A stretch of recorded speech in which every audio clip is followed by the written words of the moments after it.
혹시 요즘 당뇨 약 드시면서 살 빠지니까 좋다고 생각하셨나요? 죄송하지만 그건 당뇨가 아니라 췌장암이 보내는 마지막 비명일 수 있습니다. 췌장암 환자 2명 중 1명이 놓치는 이 신호 오늘 모르면 정말 늦습니다. 여러분 안녕하세요.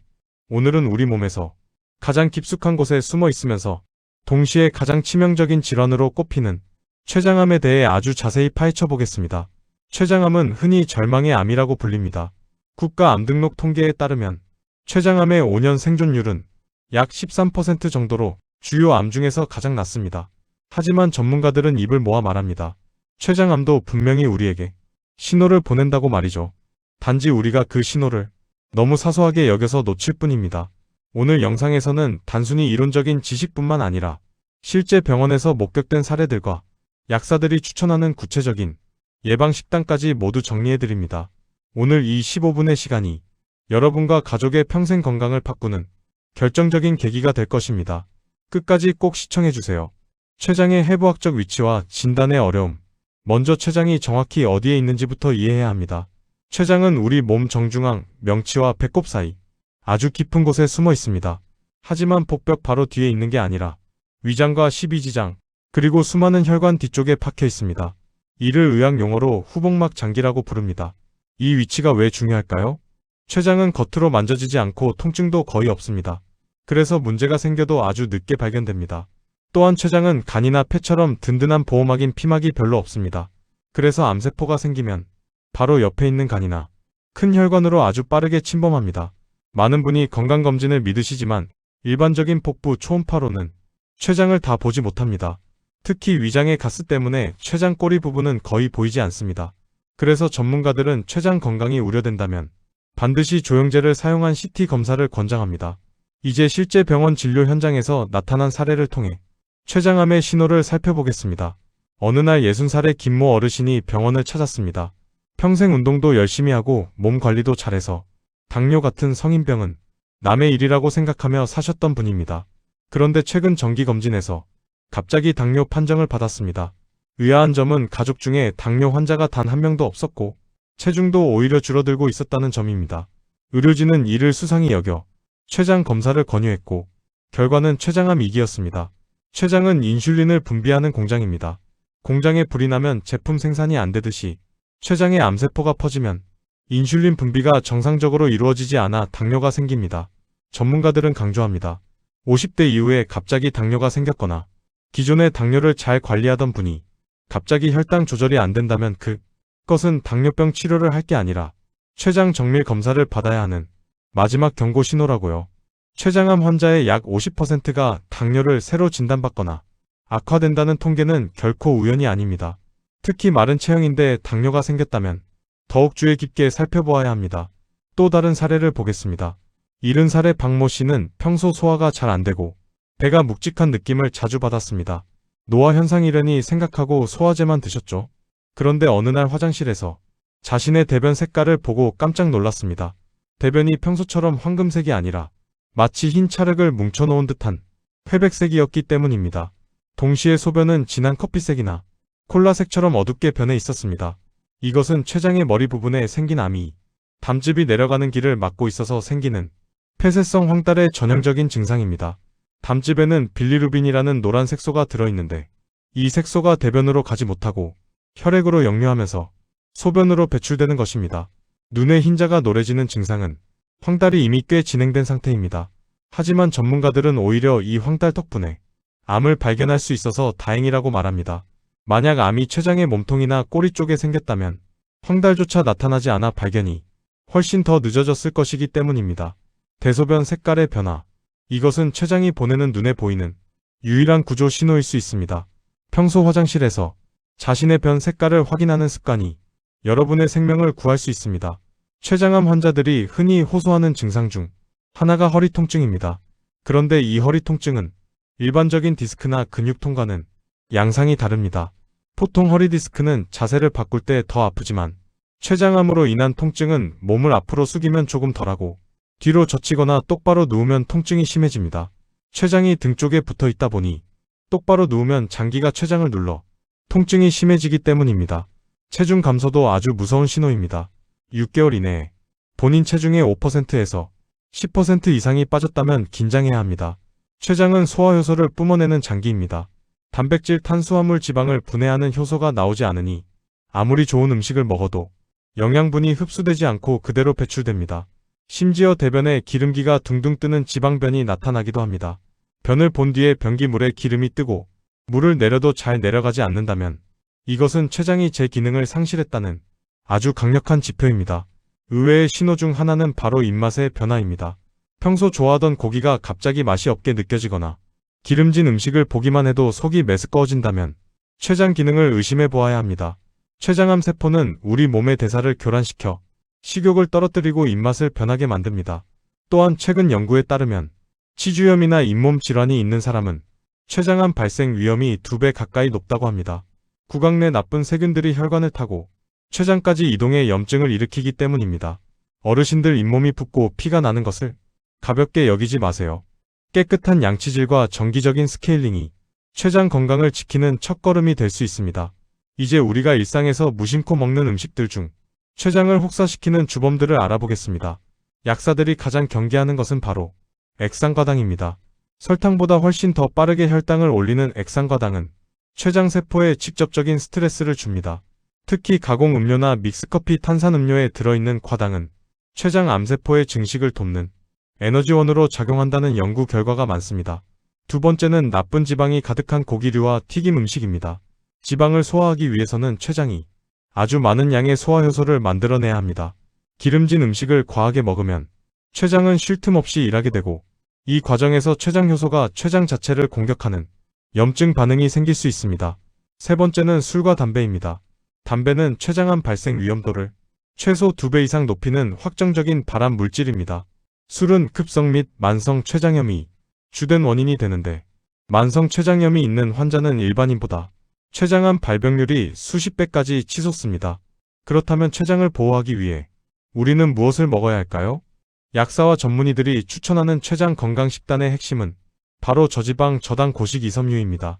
첫째, 현미나 잡곡 같은 가공되지 않은 탄수화물을 주식으로 삼으세요.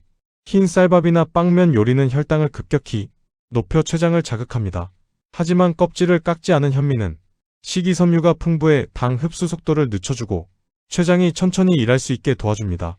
둘째, 단백질 보충은 고기보다는 생선이나 콩류를 통해 하세요. 돼지고기나 소고기의 나쁜 지방은 췌장에 무리를 주지만 등푸른 생선의 오메가3 지방산은 췌장의 염증을 가라앉히는 효과가 있습니다. 셋째, 신선한 채소를 끼니마다 챙겨 드세요. 특히 브로콜리나 양배추 같은 채소에는 췌장암을 예방하는 성분이 풍부합니다. 여기서 우리가 주목해야 할 핵심 성분이 바로 설포라판입니다. 전문가들은 브로콜리를 단순한 채소가 아니라 강력한 천연 항암제라고 부르기도 합니다. 설포라판은 췌장 암세포의 성장을 억제하고 암세포 스스로 사멸하도록 유도하는 아주 특별한 역할을 합니다. 특히 우리 몸속이 해독 효소를 활성화해서 발암 물질을 제거하고 산화 스트레스로부터 췌장세포가 파괴되는 것을 막아주는 든든한 방패 역할을 합니다. 하지만 이 귀한 설포라판을 제대로 섭취하려면 조리법이 무엇보다 중요합니다. 브로콜리는 절대 끓는 물에 퐁당 담가서 삶지 마세요. 끓는 물에 삶으면 설포라판을 활성화하는 미로시나아제라는 핵심 효소와 비타민이 물속으로 다 녹아서 파괴됩니다. 가장 좋은 방법은 브로콜리를 미리 잘라 5분 정도 그대로 두었다가 찜기에 넣고 5분 이내로 살짝 쪄서 드시는 것입니다. 그래야 췌장을 지키는 보약 성분인 설포라판을 100% 흡수할 수 있습니다.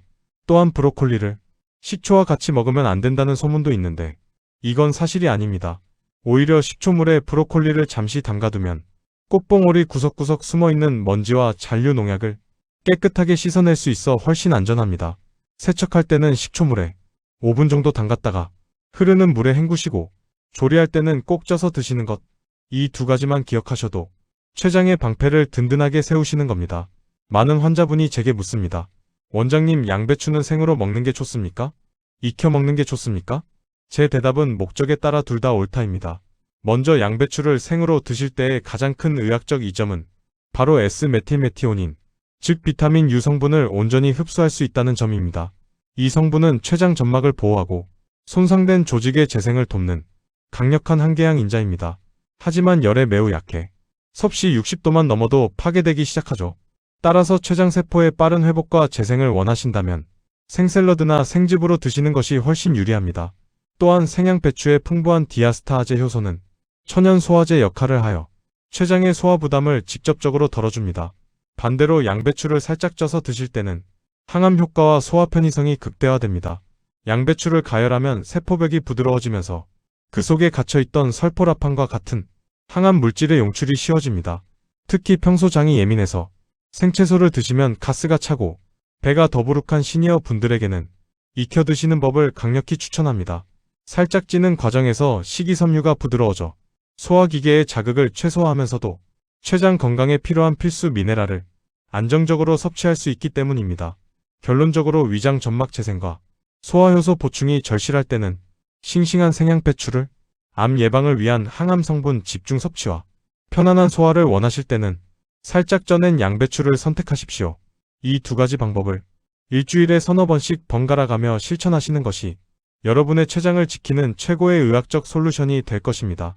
여기서 또 하나 꼭 챙겨야 할 성분이 바로 토마토의 붉은 보석이라 불리는 라이코펜입니다. 라이코펜은 우리 몸의 세포를 녹슬게 하는 활성산소를 제거하는 능력이 비타민보다 무려 100배나 강력한 천연 항산화제입니다. 특히 라이코펜은 췌장의 염증을 가라앉히고 암세포가 주변으로 퍼지는 것을 막아주는 아주 든든한 방패 역할을 합니다. 그런데 토마토는 그냥 생으로 드시면 이 좋은 성분을 제대로 흡수할 수 없습니다. 라이코펜은 열에 강하고 기름에 잘 녹는 성질이 있습니다. 그래서 토마토는 살짝 익히거나 올리브유 같은 좋은 기름에 볶아서 드셔야 합니다.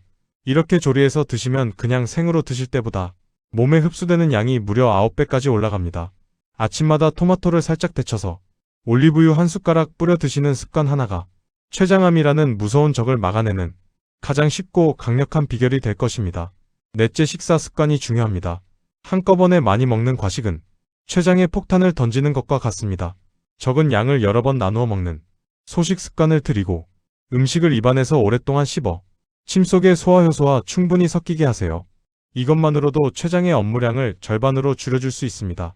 췌장 건강을 돕는 영양제에 대해서도 궁금해하시는 분들이 많습니다. 약사들은 소화효소제와 커큐민을 추천합니다. 소화 기능이 떨어진 분들이 소화효소제를 복용하면 췌장이 직접 소화효소를 만들어야 하는 부담을 덜어주어 췌장이 쉴 수 있는 시간을 벌어줍니다. 강황에 들어있는 커큐민 성분은 강력한 항염증 작용을 하여 췌장의 염증을 완화하는 데 도움을 줍니다. 또한 비타민 D와 마그네슘도 췌장 세포의 정상적인 활동을 돕는 중요한 조력자입니다. 하지만 주의할 점이 있습니다. 영양제는 어디까지나 보조적인 수단일 뿐입니다. 안 좋은 음식을 마음껏 먹으면서 영양제만으로 췌장을 지킬 수는 없습니다. 가장 중요한 것은 안 좋은 습관을 끊어내는 것입니다. 스트레스 관리와 마음의 평온. 우리 몸의 장기들은 감정 상태에도 민감하게 반응합니다. 과도한 스트레스와 불안은 우리 몸의 신경계를 교란시켜 췌장의 소화효소 분비에 악영향을 미칩니다. 암이라는 공포에 너무 사로잡히기보다는 매일 조금씩 걷기 운동을 하고 명상을 하며 마음을 다스리는 것이 면역력을 높이는 데 큰 도움이 됩니다. 잠을 충분히 자는 것도 중요합니다. 잠을 자는 동안 우리 몸은 손상된 세포를 복구하고 염증을 치유하기 때문입니다. 하루 7시간 이상의 질 좋은 수면은 그 어떤 영양제보다 강력한 치료제가 될 수 있습니다. 결론, 희망의 메시지와 정기검진의 중요성. 마지막으로 여러분께 희망적인 이야기를 전해드리고 싶습니다. 췌장암이 예후가 좋지 않은 것은 사실이지만 그렇다고 해서 불치병은 아닙니다. 최근에는 1cm 미만의 아주 작은 상태에서 암을 발견해 완치되는 사례가 늘고 있습니다. 또한 수술 기법이 발전하여 예전에는 수술이 불가능했던 환자들도 항암 치료를 통해 암 크기를 줄인 뒤 로봇 수술이나 정교한 수술법으로 암을 완전히 제거하기도 합니다. 결국 가장 중요한 것은 조기 발견입니다. 50대 이상이라면 본인이 건강하다고 자만하지 마세요. 5, 6년에 한 번씩은 반드시 복부 CT 검사를 포함한 정밀 검진을 받으세요. 갑자기 나타난 소화불량, 이유 없는 체중 감소, 당뇨 수치의 변화를 나이 탓으로 돌리며 방치하지 마세요. 췌장은 우리 몸속 깊은 곳에서 묵묵히 일하는 일꾼입니다. 이 일꾼이 비명을 지르기 전에 우리가 먼저 손을 내밀어 보살펴야 합니다. 자녀분들께도 당부드립니다. 부모님이 최근 식사를 잘 못하시거나 허리가 계속 아프다고 하신다면 단순히 나이 탓으로 돌리지 마시고 함께 병원을 방문해주세요. 여러분의 작은 관심과 지식이 누군가에게는 생명의 밧줄이 될 수 있습니다. 오늘 배운 내용을 주변에 계신 소중한 분들에게도 꼭 공유해주세요. 이 영상이 유익하셨다면 구독과 좋아요, 그리고 알람 설정까지 부탁드립니다. 제가 영상을 제작하는 데 많은 힘이 됩니다. 그럼 더 좋은 영상으로 찾아뵙겠습니다. 긴 시간 시청해주셔서 감사합니다.